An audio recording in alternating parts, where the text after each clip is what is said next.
O princípio da anterioridade tributária, vamos ficar nele por enquanto, não vamos para a anterioridade nonagesimal por enquanto não, que eu quero falar algumas coisas dele.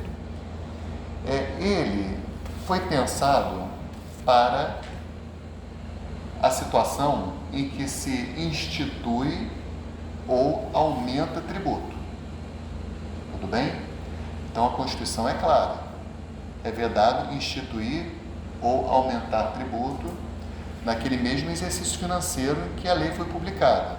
Tudo bem? Então, é que nem retroatividade, tá, pessoal? A gente está pensando em instituição e aumento de tributo, tá? Evitar a surpresa do contribuinte. Mas, por exemplo, vamos supor que haja uma lei que diga assim: o IPTU deverá ser pago no dia 20 de fevereiro de cada ano. Tudo bem? E aí eu me organizei para pagar o IPTU no dia 20 de fevereiro.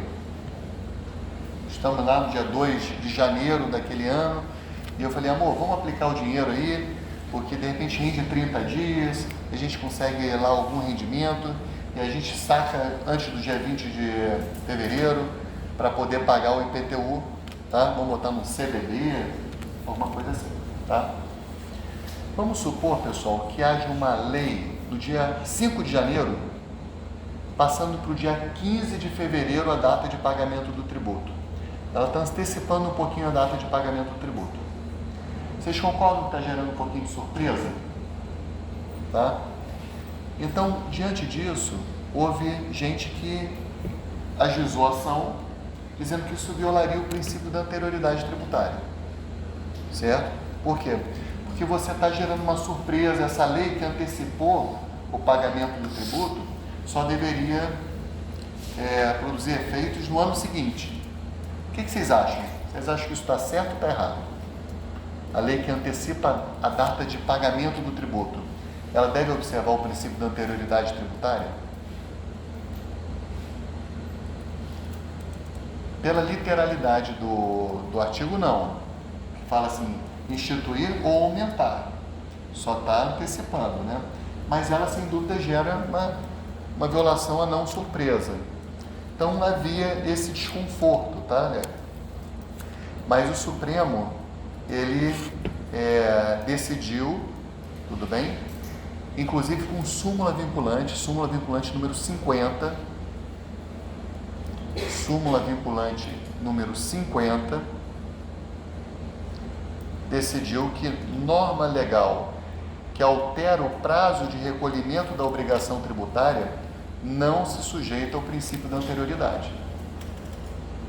Tá? O Supremo entendeu que não se sujeita ao princípio da anterioridade. Então, metam SV 50 aí do lado do 150, inciso 3, a linha B. Tudo bem? Súmula vinculante 50. Façam a remissão. O Supremo, de certa forma, utilizou um artigo que a gente vai estudar um pouquinho mais para frente, que é o artigo 160 do CTN. O artigo 160 do CTN diz que quando a legislação tributária não fixar o prazo do pagamento, o vencimento do crédito ocorre 30 dias após a data da notificação do contribuinte. Quando ele é notificado, ele teria 30 dias. Então, o que o Supremo disse? Bom, tem esse artigo do CTN que diz assim: quando legislação tributária não falar nada, a data do pagamento vai ser 30 dias depois que o contribuinte receber a cobrança. Tá? Portanto, a legislação tributária, ela pode tratar do assunto. E a legislação, a gente vai ver isso mais para frente, legislação é um conceito técnico que engloba leis, decretos, atos infralegais. Legislação é um conceito bastante amplo. Tá? O CTN faz muita distinção entre lei e legislação. Legislação envolve, inclusive, atos infralegais. Então, o Supremo falou: mas a própria legislação, ou seja, ato infralegal, um decreto pode alterar a data de vencimento. Então, não é que não há uma instituição de um tributo, né? É claro que tem que ter razoabilidade, mas a rigor pode haver essa modificação sem violação ao princípio da legalidade ou da anterioridade. Tudo bem? Súmula 150. Ali, desculpe, 50, perdão, súmula 50. Agora, interessante que o Supremo, em um outro caso, pensou de forma um pouco diferente, tá? Tem toda uma evolução histórica para chegar onde o Supremo chegou em relação a esse assunto que eu vou tratar, mas eu já vou dizer o que o Supremo pensa atualmente, tá? Para simplificar. Que depois a gente vai ver quando tratar de isenção. A gente vai fazer esse percurso histórico. Olha, vamos pensar que um determinado município queira estimular muito a vinda de cursinhos preparatórios para concurso, porque ele almeja uma maior aprovação dos seus jovens no Enem, ou então em concursos, tá? Cursinhos preparatórios é uma coisa que não tem no município, por exemplo, estou chutando, tá? Macuco. Macuco é o menor município do Rio de Janeiro em termos de população. Tem cerca de 5.000 habitantes. E Macuco quer que os seus jovens tenham acesso às universidades, né, ali, a bons concursos públicos.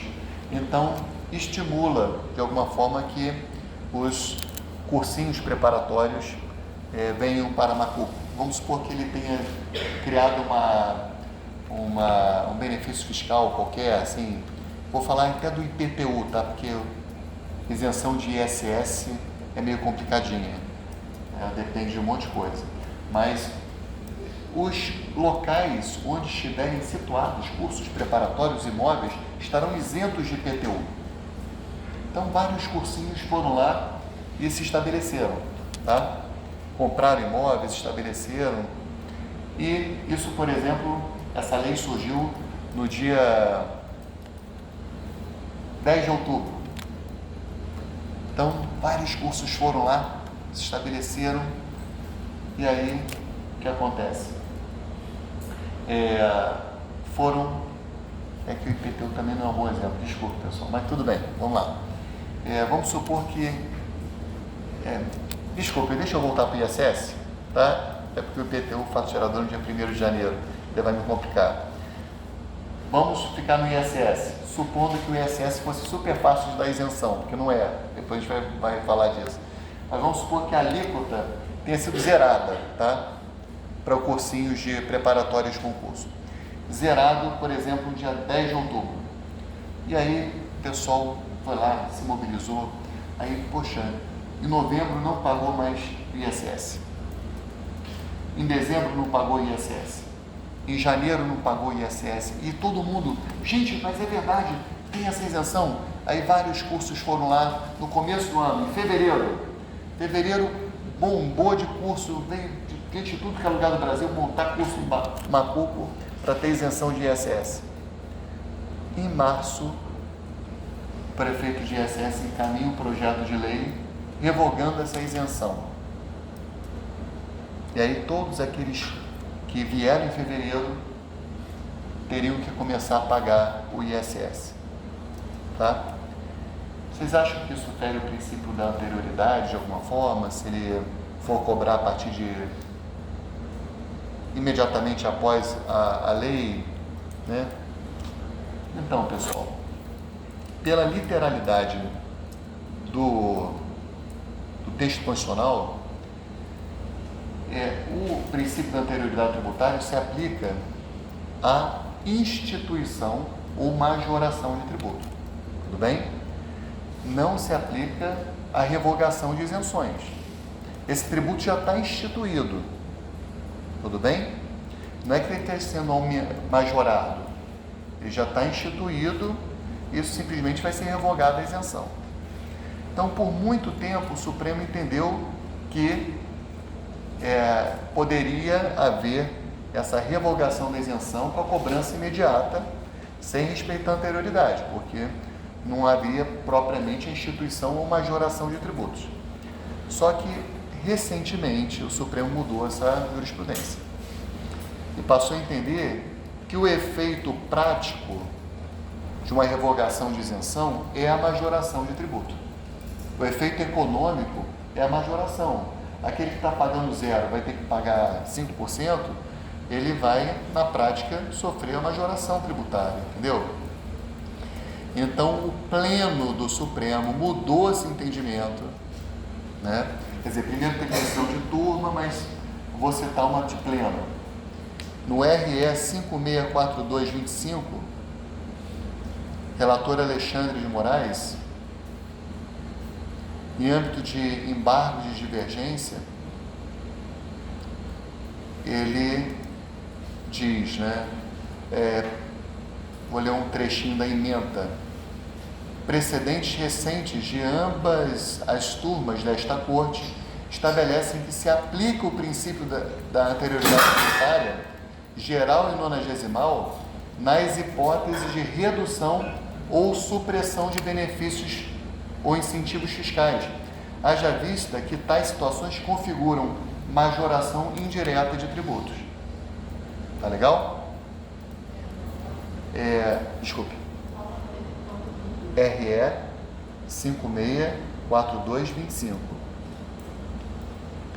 E tem, pessoal, acho que é mais recente ainda, agora é 2020, ministra Rosa Weber, no mesmo sentido, RE 1253706.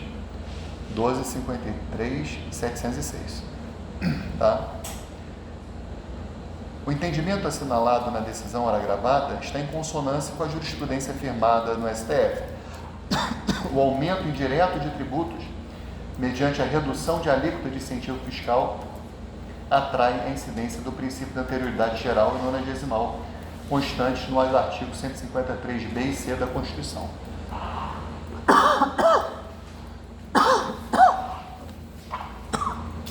Tudo bem? Então, hoje se aplica a anterioridade para revogação de isenções.